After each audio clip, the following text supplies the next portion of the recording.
सभी उपस्थित हमारे बहुत ही सम्मानित हमारे पत्रकार मित्रों और भाइयों, जैसा कि आप सब अवगत हैं, समाजवादी पार्टी और समाजवादी पार्टी के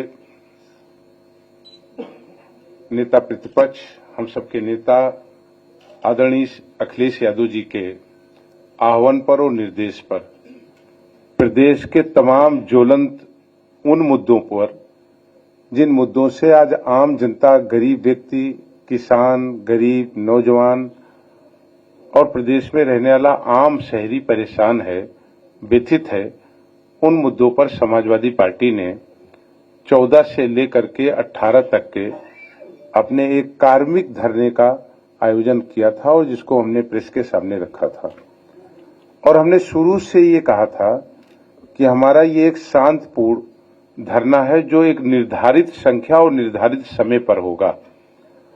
और ये सूचना हमने प्रेस के माध्यम से जहां सबको दी, वहीं ये सूचना हमने माननीय विधानसभा अध्यक्ष जी को भी लिखित रूप से दी थी। मुद्दे जो हैं आज, वो प्रदेश में कोई ऐसा व्यक्ति नहीं जो उसे अछूता हो, चाहे सवाल किसान का हो, चाहे सवाल बेरोजगारी का हो, सवाल चाहे महंगाई का हो, सवाल चाहे दैनिक क्रिया में रोज काम आने वाली खाद्य सामग्री का हो। इन तमाम मुद्दों को, और उन मुद्दों में हम लोगों ने जो आजम खान साहब के ऊपर झूठे मुकदमे दिखाए जा रहे थे, उत्पीड़न जो हो रहा था समाजवादी पार्टी के कार्यकर्ताओं का, नेताओं का, उत्तर प्रदेश में जो संस्कृत के विद्यालय हैं, उन विद्यालयों की जो उपेक्षा हो रही थी, प्रदेश के कर्मचारियों की पुरानी पेंशन की मांग को लेकर के, और समाजवादी पार्टी के राष्ट्रीय अध्यक्ष जी जिसे लगातार देश के सबसे बड़े सदन से लेकर के और सड़क तक लगातार बात कर रहे हैं, और जिस सामाजिक एक न्याय का सपना और लड़ाई आदरणीय डॉक्टर राम मनोहर लोहिया और जेपी के आंदोलन से उत्पन्न हुआ था, जातीय जनगणना और उसके आधार पर सबको न्याय, इन तमाम मुद्दों पर समाजवादी पार्टी ने अपने इस कार्यक्रम को घोषित किया था। आप सब समझते हैं और हमसे अधिक अवगत हैं कि जहां विधानसभा उत्तर प्रदेश की या किसी राज्य की विधानसभा, जहां विधायकों के लिए एक मंदिर है, एक न्याय का मंदिर है, वहीं उस राज्य में रहने वाली उस जनसंख्या के लिए भी एक मंदिर है, जहां उसे लगता है कि हमें न्याय मिलेगा। हम लोग चुन करके आए हैं जनता से, और हम लोग जनता को न्याय दिलाने की लड़ाई और बात, संवाद, ये हम लोग उत्तर प्रदेश की विधानसभा में करते हैं। हमें नहीं याद है, मैं भी कई बार का विधायक रहा हूं, कि कभी ऐसी परिस्थितियां आई हों कि चुने हुए विधायकों को अपनी ही विधानसभा में एक कार्मिक धरने में, केवल धरना था, हमारा प्रदर्शन नहीं था, उस धरने पे जाने के लिए रोक लगाई जाए। जो हालात कल रात से गुजरे हैं, सच्चाई ये है कि तमाम ऐसे माननीय विधायक जिनके घरों पर पुलिस की छावनी बना दी गई, 1, 2, 4, 5, 10 पुलिसकर्मी नहीं, बल्कि कहीं कहीं 150 पुलिसकर्मी। उसका परिणाम यह रहा कि उसके अगल बगल रहने वाले पड़ोस के लोगों ने भी हम चुने हुए लोगों के बारे में क्या सोचा होगा। उनका परिवार डरा, बच्चे डरे, पत्नी डरी। लोगों के विधायकों के घर में बाउंड्री फांद करके लोग अंदर आए रात में 1:30 बजे, 2 बजे, और जिस तरीके से एक अघोषित इमरजेंसी लगा करके विधायकों को आने से रोका गया। मैं स्वयं इसका पीड़ित हूं।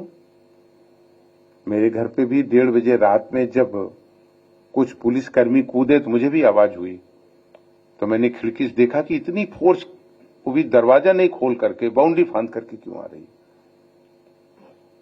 और यही नहीं, एक नहीं, हमारे रायबरेली के बछरावा के श्याम सुंदर भारती जी, उनके यहां सीढ़ी चढ़ा लगा करके लोग चढ़ गए।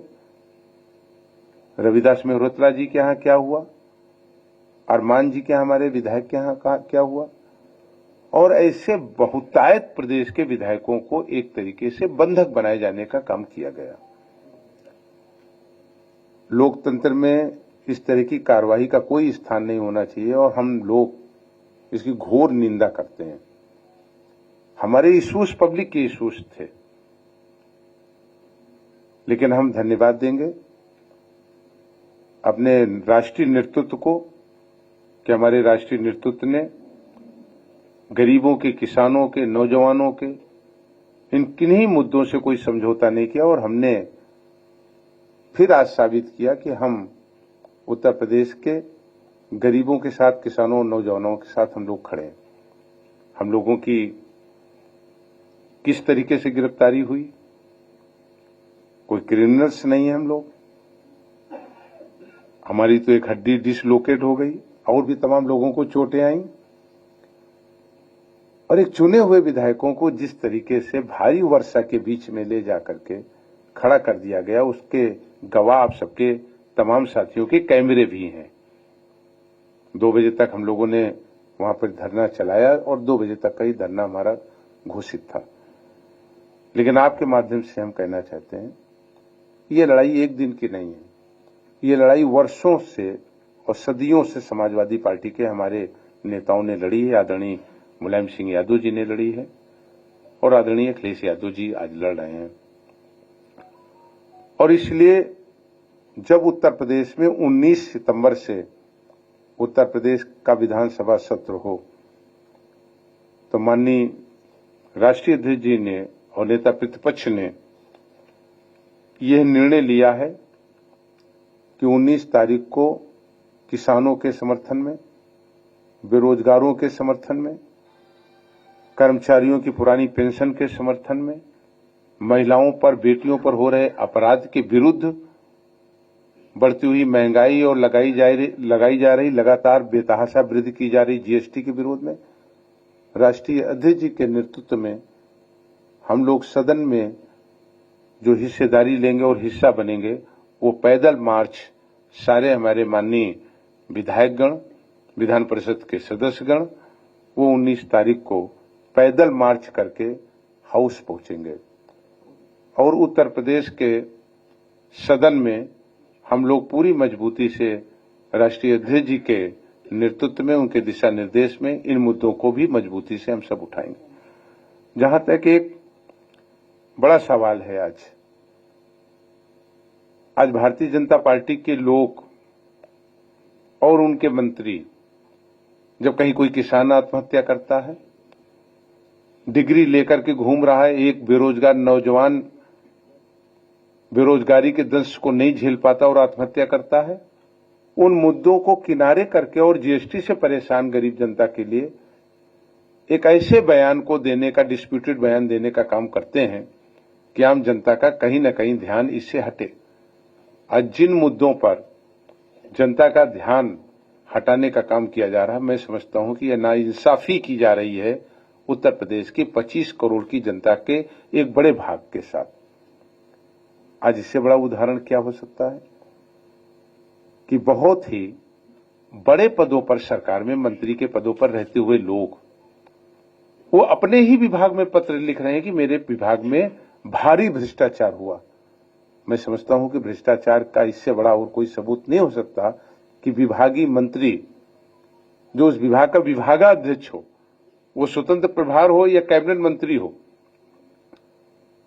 और अंतिम पत्रावली का अनुमोदन उसी के स्तर से होना हो, और ये पत्र लिखे कि हमारे विभाग में इतनी बड़ी व्यापक रूप से भ्रष्टाचार के काम किए गए हैं। तो हम समझते हैं कि सरकार के लिए इससे बड़ा कोई और आईना नहीं हो सकता। जहां तक सत्र का सवाल है, कई विधेयक आएंगे। पीछे हम लोगों ने बजट सेशन में भाग लिया था। मैं दावे से कहता हूं और सब लोग इस हकीकत से जानते हैं कि सरकार ने जो बजट पास किया था, आज वो गांव में नहीं पहुंचा। आम लोगों के पास 1 पैसे का कोई बजट नहीं पहुंचा। हम सभी चुने हुए विधायक हैं। पीडब्ल्यूडी की सड़कें कहां बन रही हैं?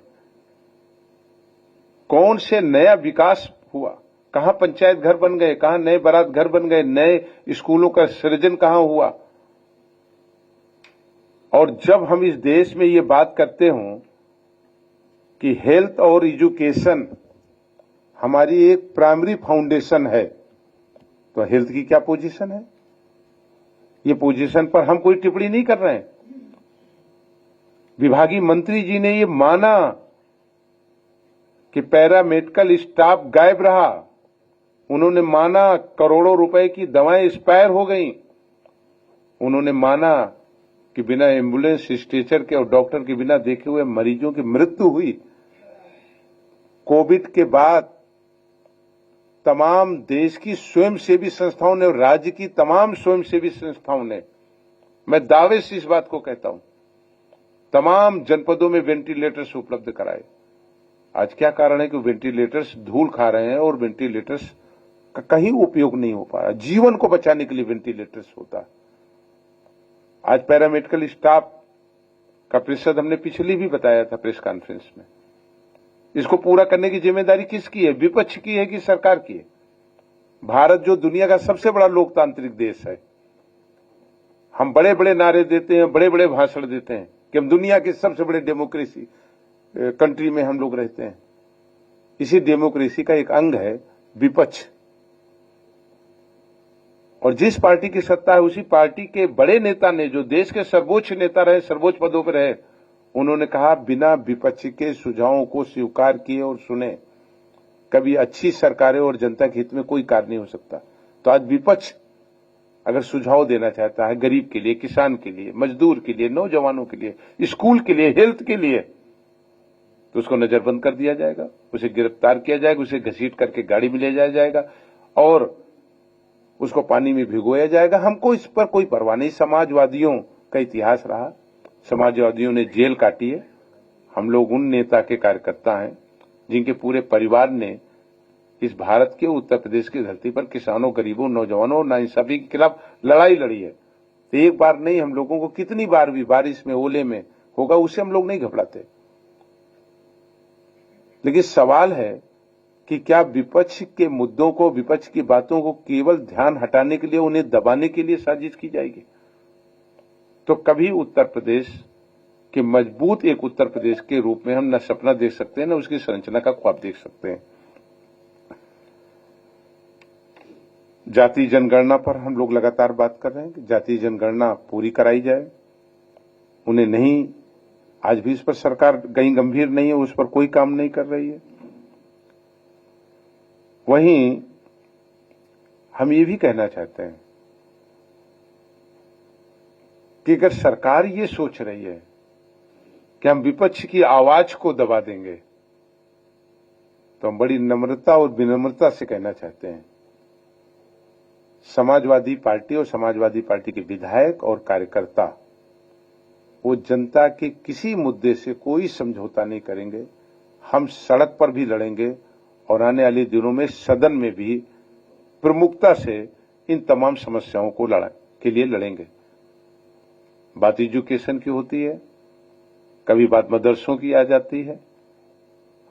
मैं बड़ा स्पष्ट कहना चाहता हूं, अगर एजुकेशन में ले या हेल्थ में ले तो तमाम पैथी है, आयुर्वेद है, एलोपैथ है, होम्योपैथ है।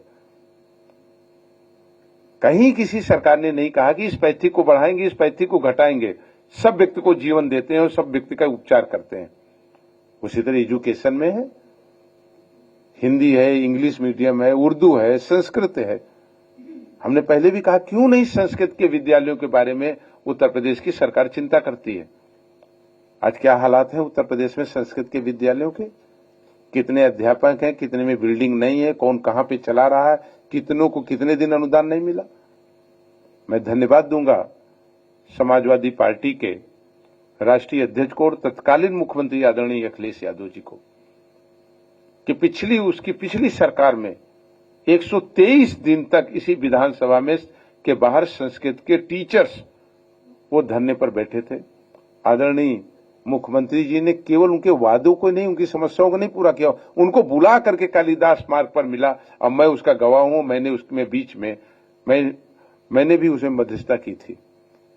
और उसकी अगली कैबिनेट में उन्होंने कहा कि ये मैं मनोज जी आपको दे रहा हूं काम, आप कैबिनेट नोट इसका भिजवाइए, सरकार करेगी। 243 संस्कृत के विद्यालयों को अनुदानित करने का काम किया उन्होंने, और आप सब गवाह हैं। और जब उन्होंने कैबिनेट के बाद वो निकले तो उन्होंने कहा कि नहीं, इस पर मनोज पांडे जी प्रेस में बोलेंगे।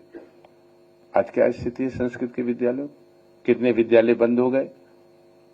और हम बात करते हैं संस्कार की, सभ्यता की, तो संस्कार और सभ्यता तो कहीं ना कहीं जो तमाम भाषाओं से निकला है वही हमारी एक प्राचीन भाषा जिससे हमारी संस्कृत और सभ्यता बची है, उसमें संस्कृत भी है। वित्तविहीन टीचर्स हमारी सरकार ने उनको मानदेय देने का काम किया, बड़ा दिल दिखा करके। आज वित्तविहीन टीचरों की क्या स्थिति है, शिक्षा मित्रों की क्या स्थिति है। आज जो सरकार आंकड़ों पर काम करना चाहती है, हमें भी सौभाग्य मिला कि उत्तर प्रदेश जैसे बड़े राज्य का मैं एग्रीकल्चर मिनिस्टर भी कैबिनेट रहा। आज जो एग्रीकल्चर की ग्रोथ दर दिखाई जा रही है वो हमारे पड़ोसी देश बिहार और झारखंड और छत्तीसगढ़ से बहुत कम है। सबसे बड़ी आबादी पंजाब के बाद उत्तर प्रदेश में कृषि आधारित आबादी है, और किसान को आज भी अपने उत्पादन का मूल्य नहीं मिल पा रहा, अनाप शनाप बिचौलियों के माध्यम से वो बेचने को मजबूर है। तो हमने यही सवाल उठाया था अपने धरने में कि बिचौलियों को हटाया जाए, किसान का सीधे उत्पादन लिया जाए, उसका मूल्य उसको दिया जाए। लेकिन आपके माध्यम से हम कहना चाहते हैं कि समाजवादी पार्टी और समाजवादी पार्टी के हम सबके नेता आदरणीय अखिलेश यादव जी किसानों और गरीबों, नौजवानों और बढ़ती हुई महंगाई पर कोई समझौता नहीं करेंगे। हम सड़क पर भी लड़ रहे हैं। 19 को आदरणीय राष्ट्रीय अध्यक्ष जी के नेतृत्व में हम लोग पद यात्रा, शांति पद यात्रा निकालते हुए किसानों के इन सारे मुद्दों को, गरीबों के मुद्दों को, बढ़ती हुई महंगाई के मुद्दों को संजो करके हम लोग पैदल उनके नेतृत्व में विधानसभा जाएंगे। उन्हीं के नेतृत्व में होगा, आदरणीय अखिलेश यादव जी के नेतृत्व में ही वो पद यात्रा जाएगी, समाजवादी पार्टी के कार्यालय से विधान भवन तक। जी, सारे विधायक जी। 19 को पदयात्रा ये घोषित हो गई है। 14 के बाद, आज के कार्यक्रम के बाद संशोधित करते हुए 19 को पदयात्रा ये शुरू हुई है।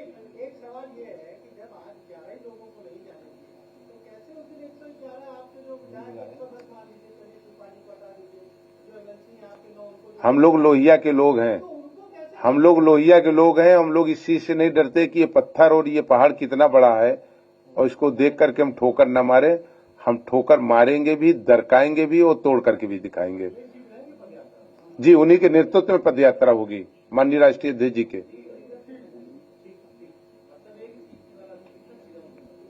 19 से लगातार हम लोगों का 19 से कार्यक्रम है, सदन भी है, धरने भी होंगे।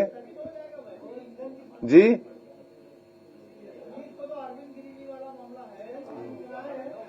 उन्नीस से हम लोग प्रारंभ कर रहे हैं, लेकिन 19 को सदन है, भले ही उसमें निधन की सूचना है, लेकिन सदन है, सदन तक मार्च करेंगे हम लोग। आप सबका बहुत बहुत आभार।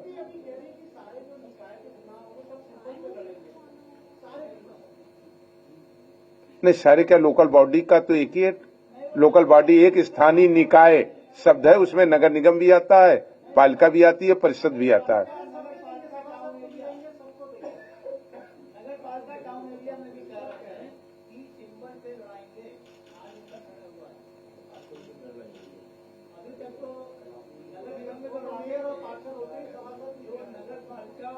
समाजवादी पार्टी अपने चुनाव चिन्ह पर चुनाव लड़ेगी लोकल बॉडी का।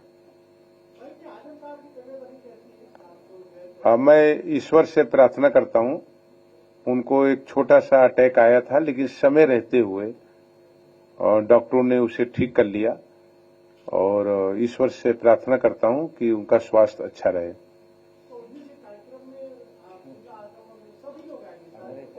नहीं, किसी व्यक्ति का क्यों, हमारे टोटल विधायक उसमें शामिल होंगे, और हमारे जो पूर्व विधायक हैं वो भी सदन में जाएंगे। वो अंदर भले नहीं जाएंगे, लेकिन वो पूर्व विधायक और पूर्व विधान परिषद सदस्य भी उसमें मार्च में रहेंगे। हाँ, बिल्कुल, वो सदन के में जा सकते हैं, सदन की कार्यवाही को वो देख सकते हैं, केवल हाउस का हिस्सा नहीं हो सकते वो।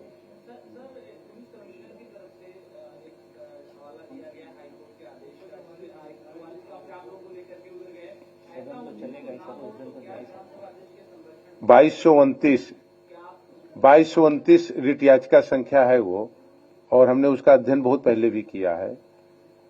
मेरा ये मानना है कि जो हवाला दिया गया है उनके आदेश में, ये धरना उत्तर प्रदेश के विधानसभा में चौधरी चरण सिंह जी की मूर्ति पर था।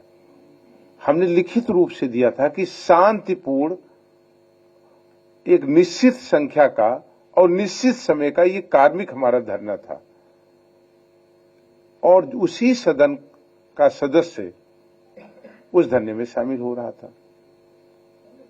माननीय उच्च न्यायालय ने जो अपने रिट याचिका संख्या में आदेश देते हुए कहा है, उन्होंने ऐसे धरनों पर जिनमें बड़ी भीड़ हो और वो पब्लिक प्लेस में कहीं पे आम जनता को प्रभावित करते हों, हम आपसे सवाल कर रहे हैं कि 21 विधायक अगर इन सड़कों पे चलते हुए विधानसभा के अंदर जाते हैं जिस सदन के लिए वो चुने गए हैं, तो किस लॉ एंड ऑर्डर की प्रॉब्लम आ जाती है और कहां से ट्रैफिक।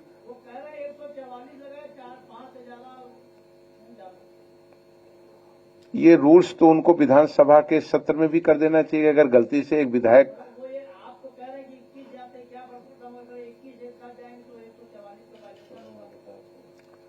ये 144 कब लग जाता है, ये तो केवल सत्ता पक्ष के लोग जानते, विपक्ष के लोग तो जान ही नहीं पाते कब लग गया, रात में कब हट गया ये। चलिए, आप सबका बहुत बहुत आभार, बहुत बहुत धन्यवाद। आप सबने आज हम लोगों के संघर्ष को दिखाया। हम दिल की गहराई से आप सबका स्वागत करते हैं और उम्मीद करते हैं कि आप सबका इसी तरीके से सच्चाई में को दिखाने में हम सबको सहयोग हमारी पार्टी को मिलता रहेगा। शुक्रिया जी। कैमरामैन भाइयों को तो बहुत, सबसे ज्यादा पानी में यही भीगे हैं सब लोग।